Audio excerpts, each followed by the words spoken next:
भिन्न भाग है। कर्म सभी करते हैं, परंतु क्या कर्म करने से पूर्व एक बार विचार करते हैं?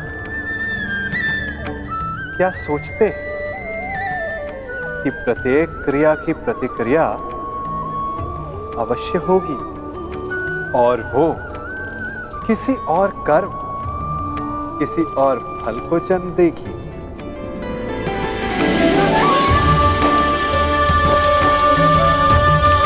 ये झूला एक बार झुलाओ तो लौटकर अवश्य आएगा। उसी प्रकार हमारे कर्म और उसके फल लौट कर आते हैं।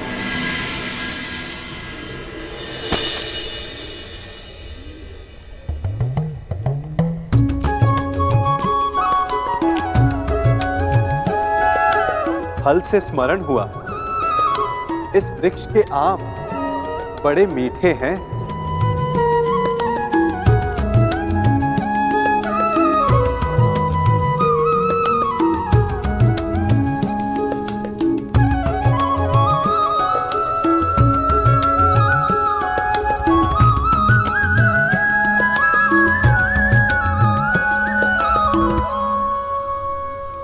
इस वृक्ष को बोने वाले ने कदाचित इसके फल खाने की इच्छा नहीं की होगी।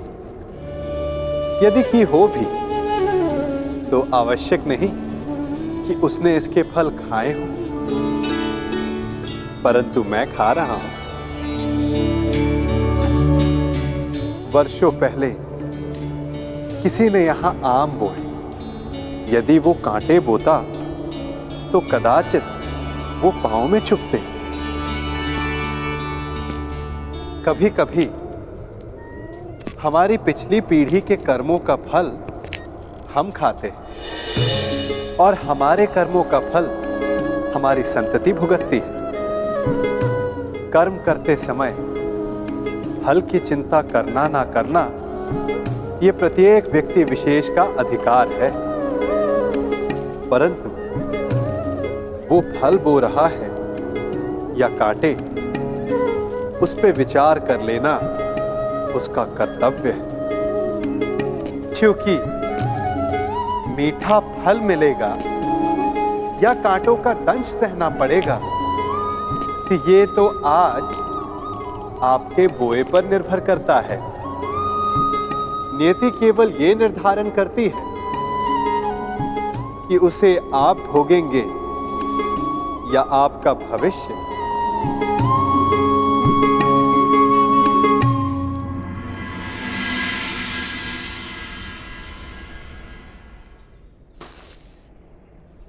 विवेक और धैर्य से काम लीजिए पांचाल नरेश। जिसकी पुत्री का मान और सम्मान दांव पर लगा हो, वो पिता धैर्य और विवेक से कैसे काम ले सकता है वसुदेव? आज आप बीच में नहीं आएंगे वसुदेव।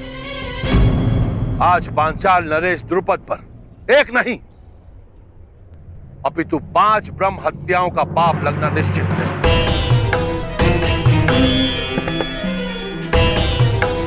ब्रह्म हत्या का पाप तो आपके भाग्य में है ही नहीं पांचाल नरेश, क्योंकि आपके समक्ष कुरु वंश के क्षत्रिय महायोद्धा खड़े हैं। अर्थात ये पांचाल नरेश, ये और कोई नहीं परंतु कुंती पुत्र पांडव है।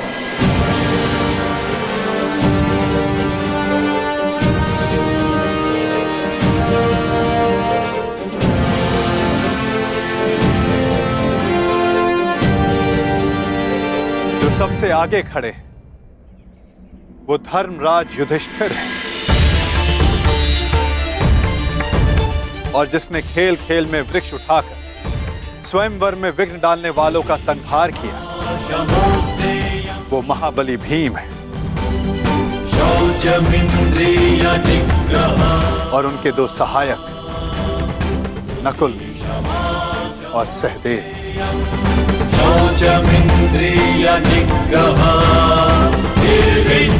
और जिसने असाध्य लक्ष्य भेद कर द्रौपदी को वरा, वो वही अर्जुन है पांचाल नरेश, जिसे दमाता के रूप में पाने की आपकी आकांक्षा थी।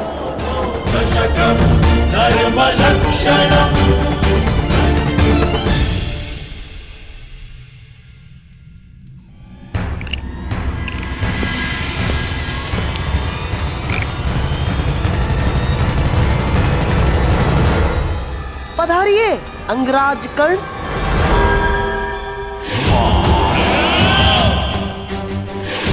मित्र, तुमने मुझे बुलाया? हाँ। यदि तुम भी यही पूछना चाहते हो कि मैंने उस ब्राह्मण युवक को जाने क्यों,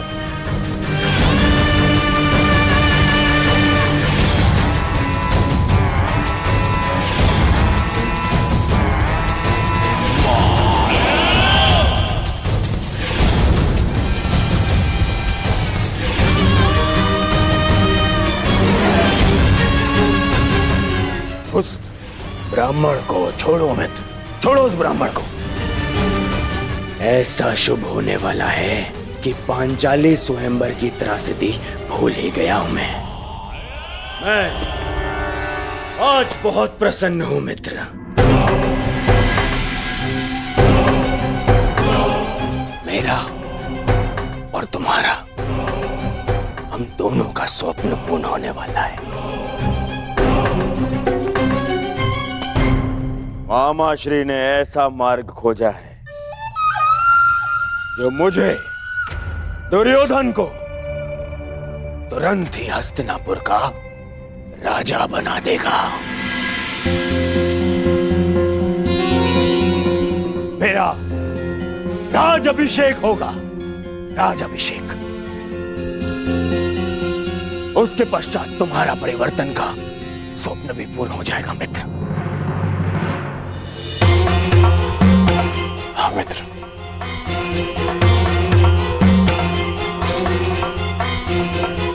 परंतु मैं तुम्हें कुछ बताना चाहता हूं कि मेरे होने वाले सम्राट, अपनी प्रसन्नता अपने मित्र के साथ बाद में बांटना है। पहले अपने पिताश्री से तो मिलकर आओ, वो तुम्हारी कब से प्रतीक्षा कर रहे हैं। मित्र, मैं अभी आता हूं।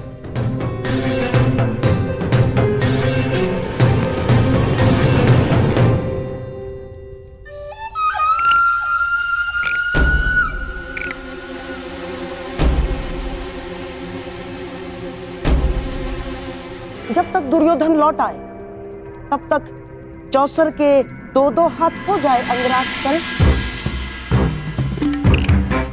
आप सदा अकेले खेलते हैं गांधार राज?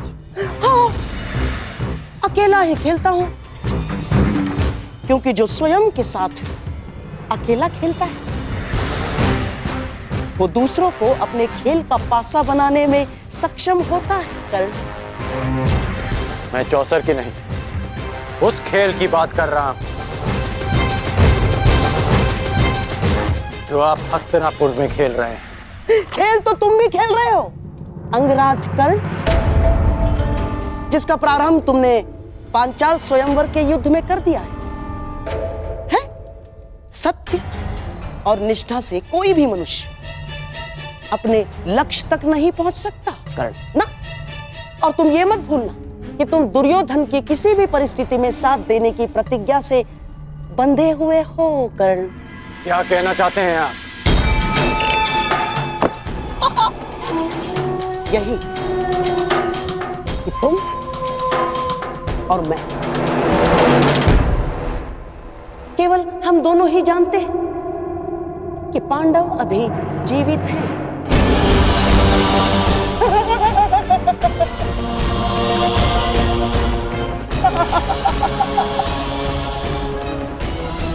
और यदि दुर्योधन को सम्राट बनते देखना चाहते हो तो यह सब किसी को ज्ञात नहीं होना चाहिए ना।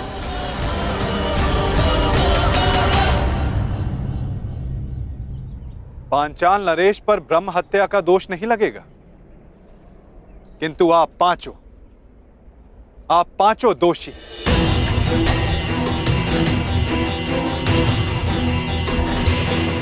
धर्मराज, पांचाल नरेश के क्रोध का कारण नीति संगत है और द्रौपदी की पीड़ा भी।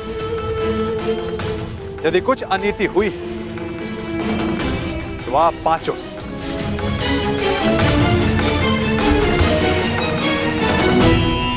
स्त्री कोई वस्तु नहीं जिसे बांट लिया जाए। वो जननी है, वो शक्ति है, वो एक कुल का सम्मान है जिसे बांटा नहीं जा सकता। सर्वप्रथम द्रौपदी को भिक्षा बताना सर्वथा अनुचित था।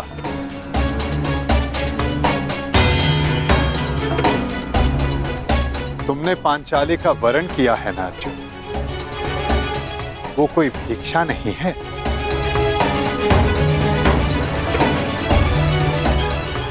श्री वचन सोच समझकर मुख से निकाले जाने चाहिए। अनुचित समय पर निकले अनुचित शब्द ब्रह्मास्त्र से भी अधिक विनाशक सिद्ध होते हैं। माता सदा चाहती है कि उसकी संतान प्रेम से रहे, परंतु बिना परिस्थिति जांचे, बिना परिणाम का आकलन किए कोई निर्णय सुना देना घातक सिद्ध होता है। संतान प्रेम में लिया गया अनुचित निर्णय कभी कभी सृष्टि का चक्र डगमगा देता है बुआश्री।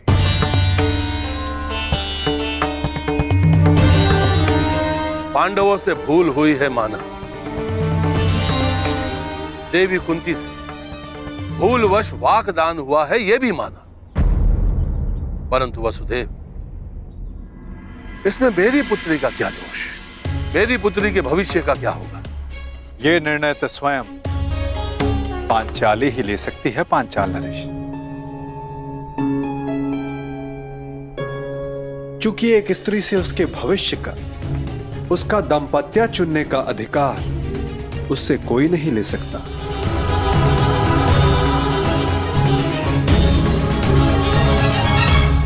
मुझे तुमसे सहानुभूति है सखी, परंतु ये निर्णय तुम्हें स्वयं ही लेना होगा।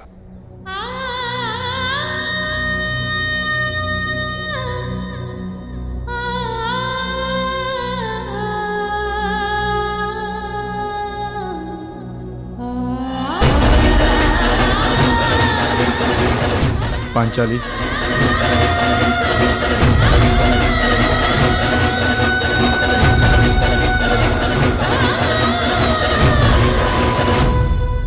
मुझे विश्वास है कर्ण कि तुम न अपनी प्रतिज्ञा तोड़ोगे और ना ही दुर्योधन का स्वप्न। पूर्ण विश्वास। तुम कुछ कह रहे थे योद्धा की रणनीति के विषय में। एक सच्चा योद्धा युद्ध नीति का पालन करता है। वो ना कारण किसी से युद्ध करता है और ना किसी का अधिकार छीनता है। परंतु ये बात आप कैसे समझ सकते हैं?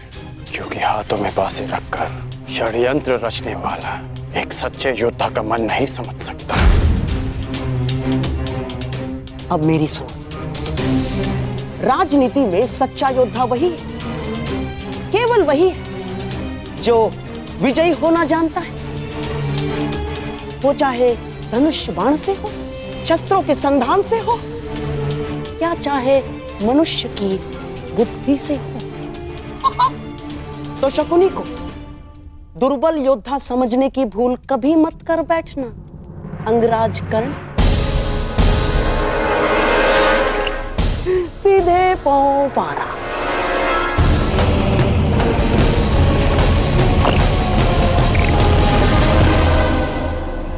तुम परास्त हो गए कर्ण।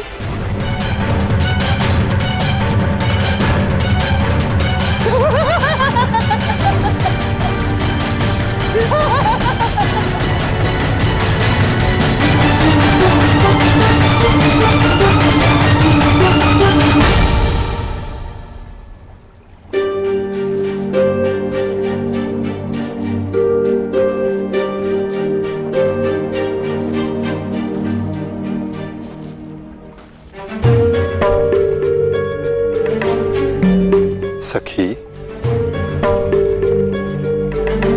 क्यों? किस लिए सखा? आप तो मेरे सखा हैं और सर्व ज्ञाता भी। क्या यही मेरा प्रारब्ध है? फिर क्यों मुझे इस दुविधा में उलझने दिया आपने? तुम्हारे प्रारब्ध का निर्धारण तुम्हारा चयन करेगा सखी। तो क्या चयन करूं मैं वासुदेव? पिताश्री ने यज्ञ करके एक पुत्री की कामना की थी जो अर्जुन से विवाह कर सके, और मैंने भी अपने प्रथम श्वास से यही अनुभव किया है कि अर्जुन को पाना ही मेरे जीवन का प्रयोजन है, और आपने भी इस प्रयोजन को सिद्ध करने में सहयोग दिया।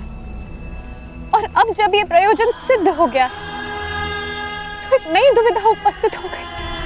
एक ऐसे पद पर ला खड़ा किया है आपने, समझ ही नहीं आता कि कौन सा पद स्वीकार करूं। क्या इस दुविधा में पड़े रहना ही मेरे जीवन का प्रारब्ध है? हम सब यात्री हैं सखी, और हर यात्री के मार्ग में कभी ना कभी ऐसे मोड़ आते हैं जब वो संशय में घिर जाता है। उस समय तनिक पीछे हटकर परिणाम और उद्देश्य के विषय में सोचना चाहिए, देखना चाहिए कि किस मार्ग पर क्या मिलने वाला है। तनिक विचार करो सखी, यदि तुम पांचों पांडवों से विवाह करने के लिए हां करती हो तो क्या होगा? इतिहास सदा के लिए मुझे 5 पतियों की पत्नी के रूप में जानेगा।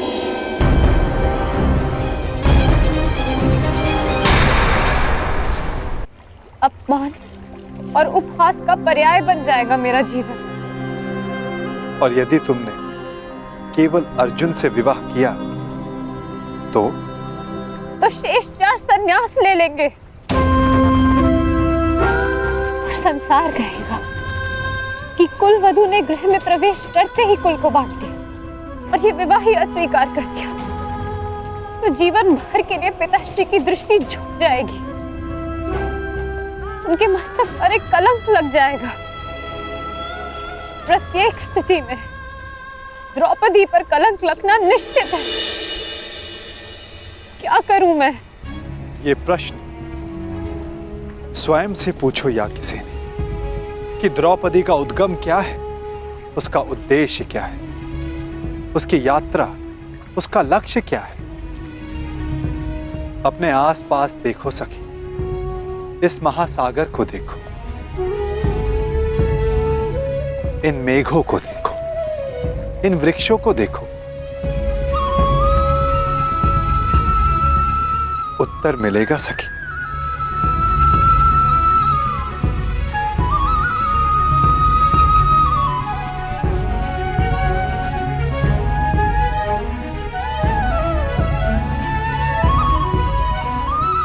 तो क्या कहा इस महासागर ने, इस मेघ, इन वृक्षों ने? यही कि यदि उद्देश्य से हट जाए तो उद्गम भी लांछित होता है।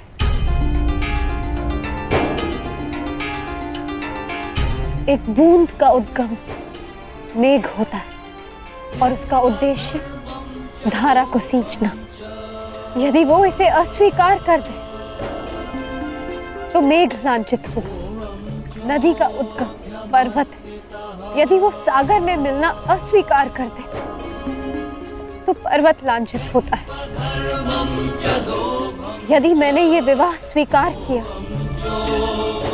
तो कलंक केवल मुझ पर लगेगा। यदि मैंने ये विवाह अस्वीकार किया तो मेरा उद्गम और उद्देश्य दोनों पर कलंक लगेगा। तो क्या चुना तुमने सखी? यही कि यदि मेरा जन्म इतिहास की धारा को बदलने के लिए हुआ तो इतिहास बनना पड़ेगा मुझे। कदाचित इसलिए ही अग्नि मेरा उद्गम, क्योंकि जीवन भर इसकी ताप को सहना है मुझे।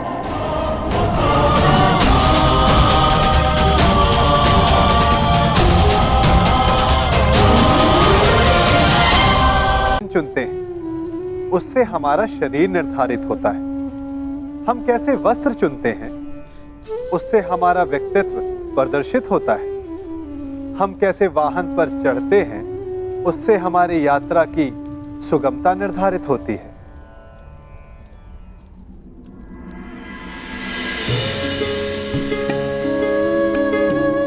परंतु क्या हमारे चयन का महत्व केवल इतना ही है? क्या हमारा चयन सबसे अधिक महत्वपूर्ण तब नहीं हो जाता जब परिस्थितियां कठिन हो? बोलने से पूर्व शब्दों का चयन कर लेना वरदान सिद्ध हो सकता है और श्राप भी। विवाद के समय युद्ध किया जाए या शांति का प्रयास, ये चयन भविष्य बदल सकता है।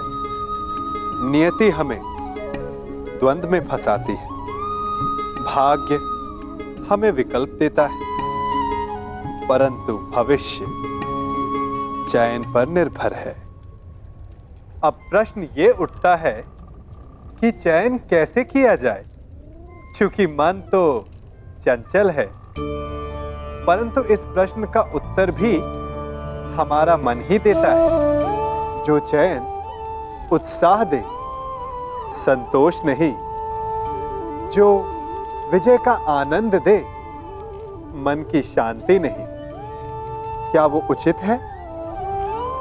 हाँ या ना? ये चयन भविष्य बदल सकता है।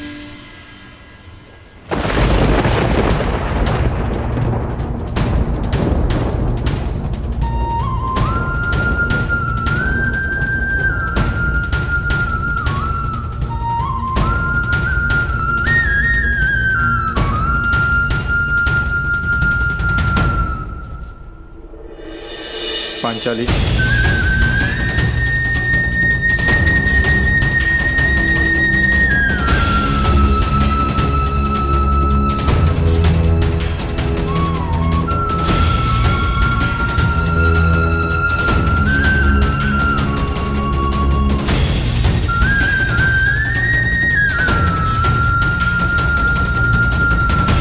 आपसे भूल अवश्य हुई है माताश्री, परंतु इस भूल को मैं नियति समझकर स्वीकार करती हूं।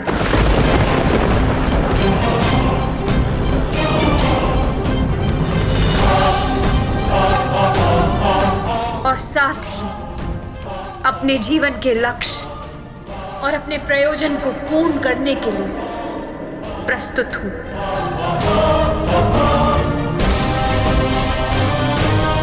मैं आपके 5 पुत्रों से विवाह करूंगी।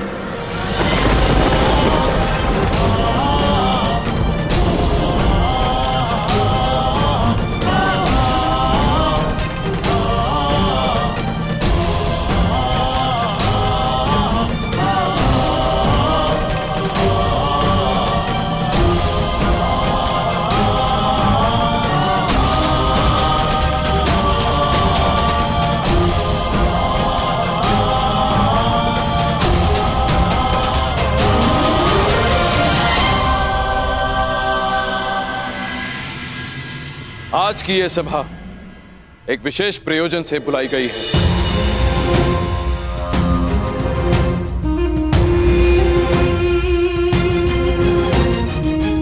मुझे अनुभव होता है कि युवराज दुर्योधन को सम्राट पद पर बैठाने का समय आ गया है।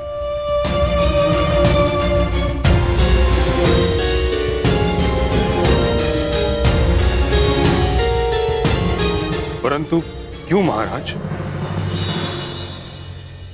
ऐसी क्या आवश्यकता आ गई?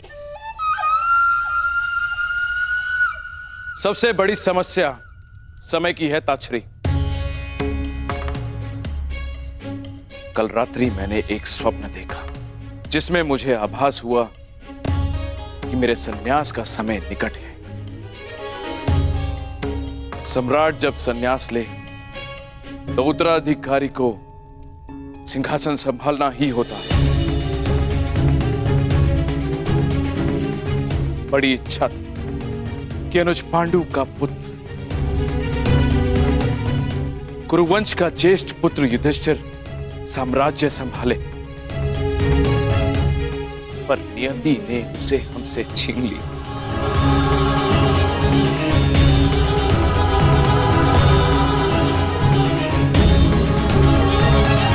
युधिष्ठिर के पश्चात मेरा मन अब विरक्त होने लगा है ताचरी, और राजा जब विरक्त हो तो उसे सिंहासन त्याग देना ही उचित होता है। बताइए, क्या मेरा यह निर्णय अनुचित था? क्या युधिष्ठिर के काल कलवित हो जाने के पश्चात युवराज दुर्योधन को सम्राट पद दे देना अनुचित है?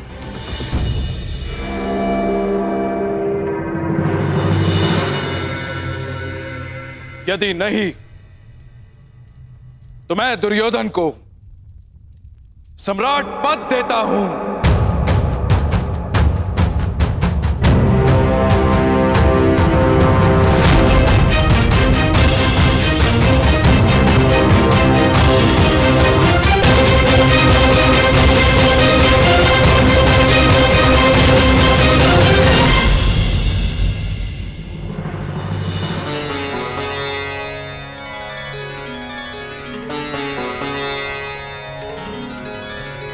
सुमंगलीरियं वधूरिमां समेत पश्यत् सौभाग्यस्मै दत्वाया हस्तं विपरेतन् गृह्णामि ते सौभगत्वाय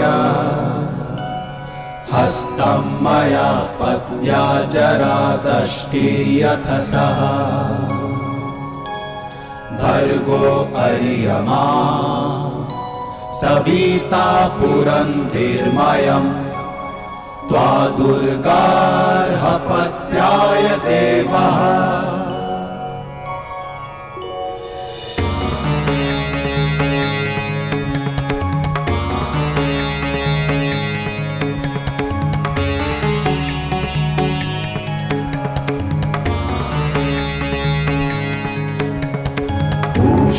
त्वतो नयतु हस्तगृहाश्विना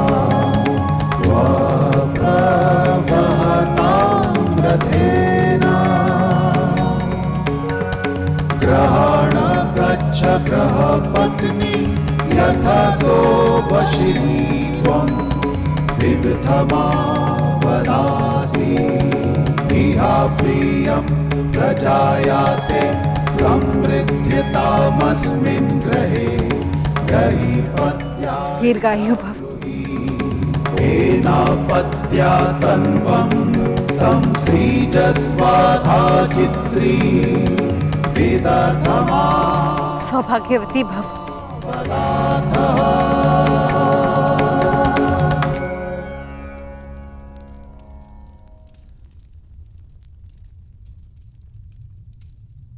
आयुष्मान भव। अपने जीवन का प्रयोजन सिद्ध करो। मैं आपसे पहली बार मिला हूं वासुदेव, परंतु न जाने क्यों ऐसा लगता है कि आपकी कृपा सदा रही है। हम अपने जीवन की यात्रा का प्रारंभ करने के लिए प्रस्तुत हैं वासुदेव। आशीर्वाद दीजिए और विदा भी। सहयात्री आशीष नहीं देता, साथ देता है पार। यात्रा तुम्हारी नहीं, हमारी प्रारंभ होने वाली है। मैं आपका तात्पर्य समझा नहीं वासुदेव। अग्नि वायु से विदा नहीं लेती, चूंकि दोनों का संगम ताप उत्पन्न करता है। जल धारा से विदा नहीं लेता, चूंकि उसे पुनः धारा से मिलना होता है। जिन्हें बार बार मिलना है वो विदा नहीं लेते। अर्थात मुझसे विदा ना लो पार, अगले मिलन की तैयारी करो।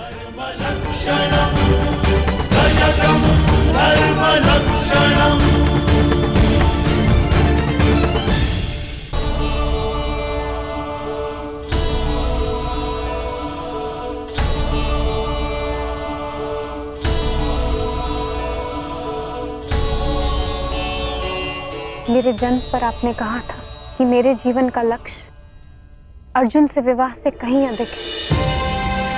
आज मुझे ये अनुभव हो रहा है कि वो लक्ष्य निकट है। निकट तो नया युग है सखी, जिसकी आधारशिला तुम्हें रखनी है।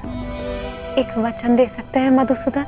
बिना जाने वचन कैसे दे सकता हूं? क्योंकि आप जानते हैं कि मुझे क्या चाहिए।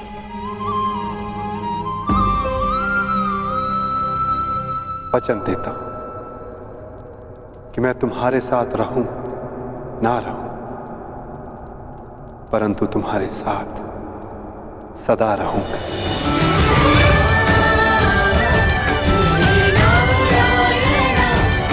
आपका साथ मुझे जीवन की यात्रा पूर्ण करने का साहस देता रहेगा सखा।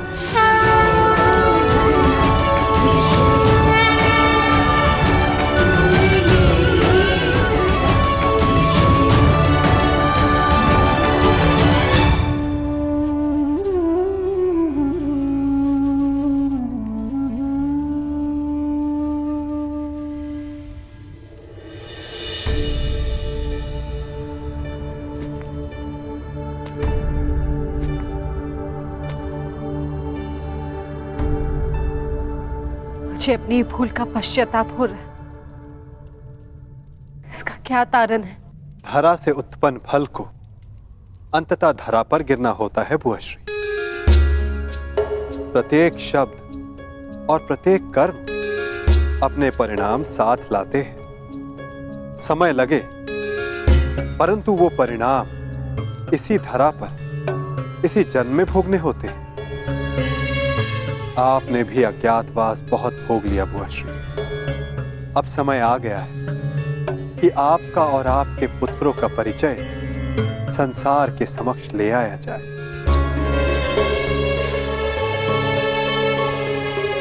आप चाहते हैं कि हम हस्तिनापुर लौट जाएं? नहीं, हस्तिनापुर चाहता है कि वहां धर्म स्थापना हो। हस्तिनापुर आप सबको पुकार रहा है और धर्म रथ के 5 चक्र आपके पास है। हस्तिनापुर लौटने का समय हो गया है बुआश्री।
पुत्र,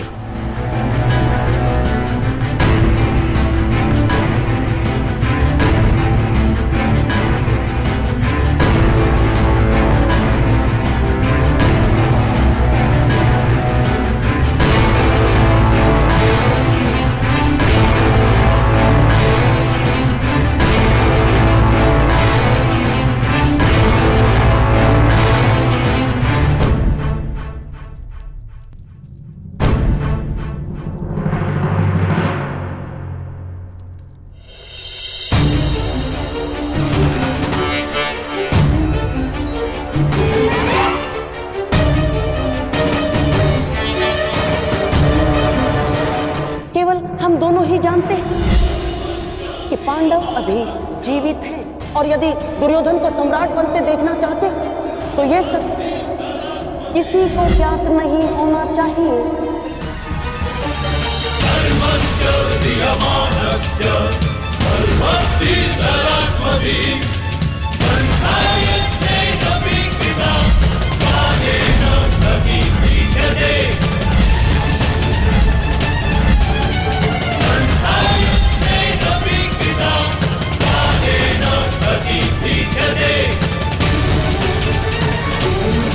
ठहरिए महाराज।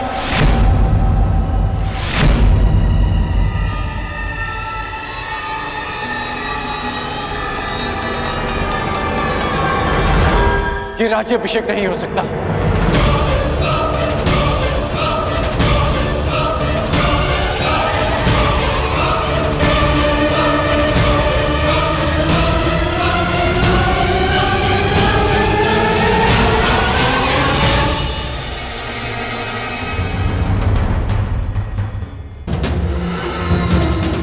क्योंकि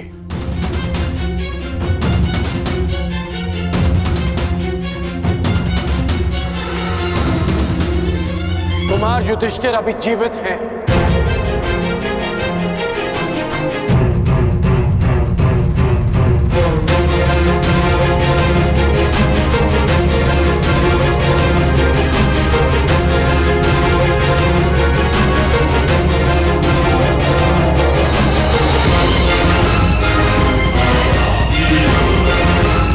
सारे पांडव अभी जीवित हैं।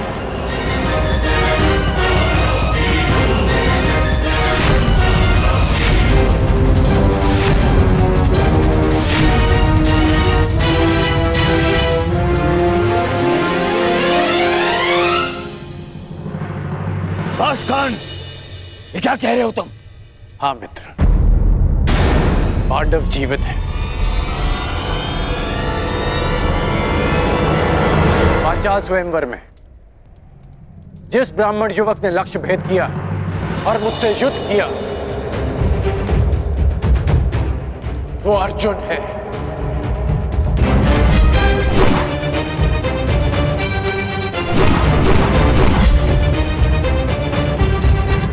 और जिस ब्राह्मण ने वृक्ष उखाड़कर तुमसे युद्ध किया वो भीम।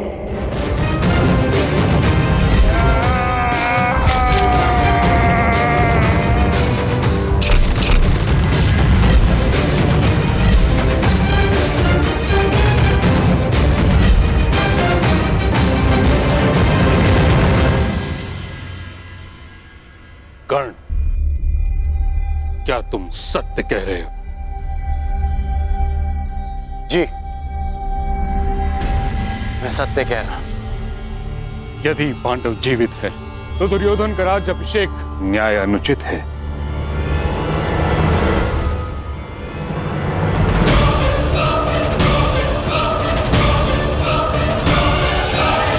ना ही उसे राजपद देना।